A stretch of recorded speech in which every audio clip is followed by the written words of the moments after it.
Friends, माफ़ी मांगने या सॉरी बोलने के बहुत सारे तरीके हो सकते हैं। तो आज हम बात करेंगे हम कितने तरीकों से सॉरी बोल सकते हैं। आई एम सॉरी, मैं माफ़ी चाहता हूँ। मैं इतनी रात को आपको कॉल करने के लिए माफ़ी चाहती हूँ। I am sorry to call you so late. Whoops sorry. Whoops word का यूज़ हम तब करते हैं जब हम छोटे मोटे हादसे या किसी एक्सीडेंट के बारे में बात कर रहे होते हैं, छोटे एक्सीडेंट के बारे में।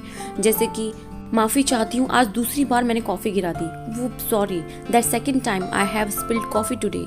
लिक्विड चीज़ों के गिरने के लिए हम स्पिल वर्ड का यूज़ करते हैं। So sorry, very sorry. जब हम एक स्ट्रॉन्ग इमोशन के साथ अपना दुख प्रकट करते हैं या माफ़ी मांगते हैं तो हम यूज़ करते हैं सो सॉरी। आपकी कठिन जीवन यात्रा सुनकर काफ़ी दुख हुआ मुझे। I am very sorry that you had such a difficult journey. Past के बारे में जब बात करते हुए हम माफ़ी मांगते हैं कि मैं आपको बताना चाहता था कि मुझे खेद है। I wanted to tell you I am sorry. आपकी जो हानि हुई है उसका बहुत अफसोस है मुझे। जब हम किसी सीरियस सिचुएशन के बारे में बात करते हैं तो हम यूज़ करते हैं टेरिबल वर्ड। सपोज आपके फ्रेंड्स या रिलेटिव्स में या आसपास कहीं किसी की डेथ हो जाती है और आप वहाँ उनसे बात करते हैं तो हम बोलेंगे I am terribly sorry for your loss.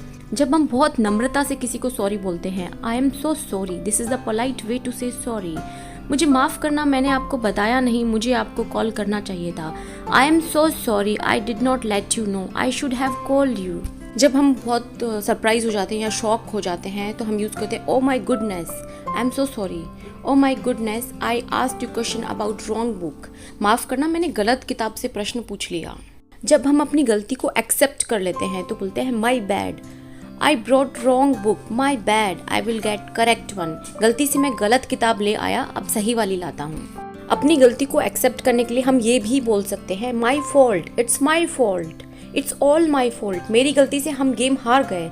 It's all my fault, we lost the game. जब हम किसी को गलत जज कर रहे होते हैं या गलत समझ रहे होते हैं और जब उसके पीछे बात कर रहे होते हैं और एक्सेप्ट कर रहे होते हैं कि हाँ मैं उसके बारे में गलत थी या इस महिला के बारे में मेरी सोच गलत थी। I was wrong about this women, I was wrong about this women. Sorry बोलने के लिए अपॉलजी वर्ड का भी यूज़ किया जाता है। माई अपॉलजीज, मैं आपकी रिटायरमेंट पार्टी में नहीं आ पाई, इसका मुझे दुख है। Please accept my apology for not being able to attend your retirement party. Apology word को सेंटेंस में इस तरह से भी फ्रेम कर सकते हैं, I apologise, I must apologize for being late। जैसे कि देरी के लिए मैं क्षमा प्रार्थी हूँ। कल मैंने किसी के प्रति गलत व्यवहार किया था, गलत बिहेवियर किया था। आज मैं उसको बोलूँगी I would like to apologize for how I reacted yesterday। मेरे कल के व्यवहार के लिए मैं माफ़ी मांगना चाहती हूँ। जो मैंने कहा उसके लिए मैं आपसे माफ़ी मांगना चाहती हूँ। I want to apologize to you for what I said। जब किसी सिचुएशन में बहुत ज़्यादा ख़राब लगता है तो उस केस में ओ वर्ड का यूज़ किया जाता है। I owe you an apology. For example, मेरे बेटे को पुलिस ने बिना किसी कारण गिरफ्तार कर लिया था, हमें लगता है पुलिस को उससे माफ़ी मांगनी चाहिए। My son was arrested for no reason, so we think the police owe him an apology. मैं गलत थी, मुझे माफ़ी मांगनी चाहिए। That was wrong of me, I should sincerely apologise. मैंने जो किया उसके लिए मैं शर्मिंदा हूँ। I am really ashamed of what I did. जब हम किसी की बात को ठीक से सुन नहीं पाते, चाहे वो फ़ोन पर हो या आमने सामने हो, तो हम बोलते हैं माफ़ी चाहता हूँ, कि आप दोबारा इसे दोहरा सकते हैं। आई bag your pardon, could you please repeat it again. मैं समझती हूँ, मैं जानती हूँ तुम मेरी हरकतों से दुखी हो, मेरा उद्देश्य ये नहीं था, मुझे माफ़ कर दो। I understand that you were offended by my actions, it was not my purpose, I am sorry.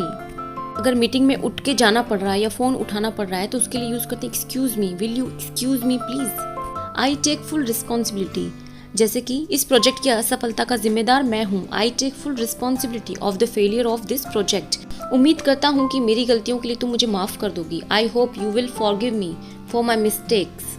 Is there anything I can do to make it up to you. Make it up to you को हम use करते हैं जब हमसे किसी से कुछ गलती हो जाती है या फिर कुछ रह जाता है और बाद में हम उस चीज़ की भरपाई करने के लिए, उसे मनाने के लिए बोलते हैं, तो उसके लिए हम यूज़ करते हैं make it up to you.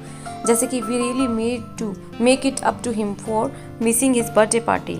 हमने उसकी बर्थडे पार्टी मिस कर दी बट अब हमें उसके लिए कुछ करना चाहिए। That was rude of me, I am sorry. Rude का मतलब होता है किसी के साथ अशिष्ट या अभद्र व्यवहार करना। ये मेरी गलती थी, इट वॉज माई मिस्टेक। मैं आपके बारे में गलत था, I was mistaken about you. मेरा रवैया तुम्हारे साथ सही नहीं था, I was unfair with you.